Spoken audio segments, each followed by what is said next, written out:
Mendoan menyatu dalam doa dan renungan dari Katedral Kristus Raja Purwokerto, Sabtu 19 Februari 2022. Bersama saya Romo Octavianus Heri Setiawan. Saudara-saudari yang terkasih, salam sehat dan berkah dalam. Mari kita siapkan hati kita untuk mendengarkan dan merenungkan sabda Tuhan yang diambil dari Injil Markus bab 9 ayat 2 sampai 13. Kita siapkan hati kita. Dalam nama Bapa dan Putra dan Roh Kudus. Amin. Tuhan bersamamu dan bersama rohmu. Inilah Injil suci menurut Markus. Dimuliakanlah Tuhan. 6 hari kemudian, Yesus membawa Petrus, Yakobus, dan Yohanes, dan bersama-sama dengan mereka, ia naik ke sebuah gunung yang tinggi. Di situ mereka sendirian saja. Lalu Yesus berubah rupa di depan mata mereka, dan pakaiannya sangat putih berkilat-kilat.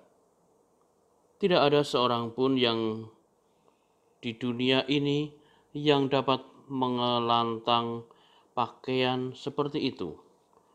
Maka nampaklah kepada mereka Elia bersama Musa. Keduanya sedang berbicara dengan Yesus. Kata Petrus kepada Yesus, "Rabi, betapa bahagianya kami berada di tempat ini.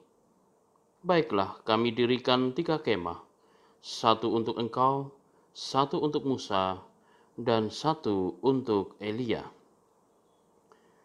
Ia berkata demikian sebab tidak tahu apa yang harus dikatakannya karena mereka sangat ketakutan.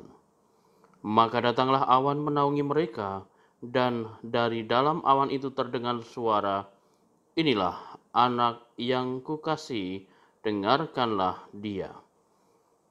Dan sekonyong-konyong waktu mereka memandang sekeliling mereka, mereka tidak melihat seorang pun lagi bersama mereka, kecuali Yesus seorang diri.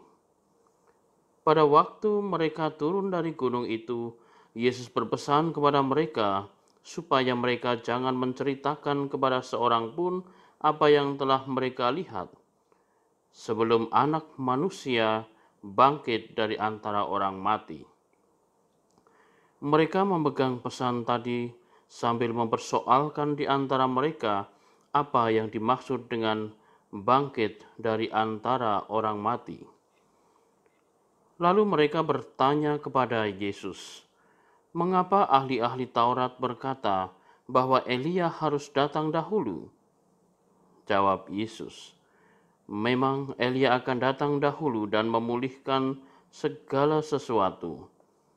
Hanya bagaimanakah dengan yang tertulis mengenai Anak Manusia, bahwa ia akan banyak menderita dan akan dihinakan? Tetapi aku berkata kepadamu, memang Elia sudah datang dan orang memperlakukan dia menurut kehendak mereka, sesuai dengan yang ada tertulis tentang dia." Demikianlah sabda Tuhan. Terpujilah Kristus. Saudara-saudari yang terkasih, pengalaman kemuliaan Yesus di gunung merupakan cakrawala kehidupan para murid bersama Yesus. Mereka akan mengalami kebahagiaan melihat kemuliaan Yesus. Tetapi kesiapsiagaan untuk naik ke gunung juga menyandang resiko perjuangan harus mereka lakukan. Mereka wajib mendengarkan dia dan bukan mengembangkan keinginan dan dambaan hati mereka sendiri. 3 murid menjadi saksi resmi kemuliaan Yesus. Mereka sangat terkesan dan mereka sanggup mendirikan kemah, tempat tinggal untuk 3 tokoh yang tampil dalam kemuliaan. Tetapi bukan kehendak dan usaha mereka yang harus dituruti, melainkan kehendak dan rencana Allah.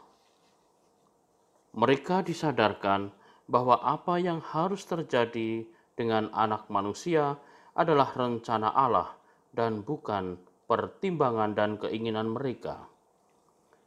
Kesediaan untuk menerima ini merupakan jalan keselamatan yang ditawarkan Allah.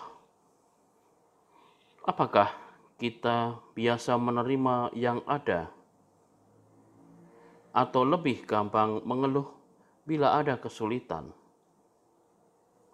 Semangat Santo Petrus tetap bisa kita teladani sambil mendengarkan secara cermat apa yang menjadi sabda Allah.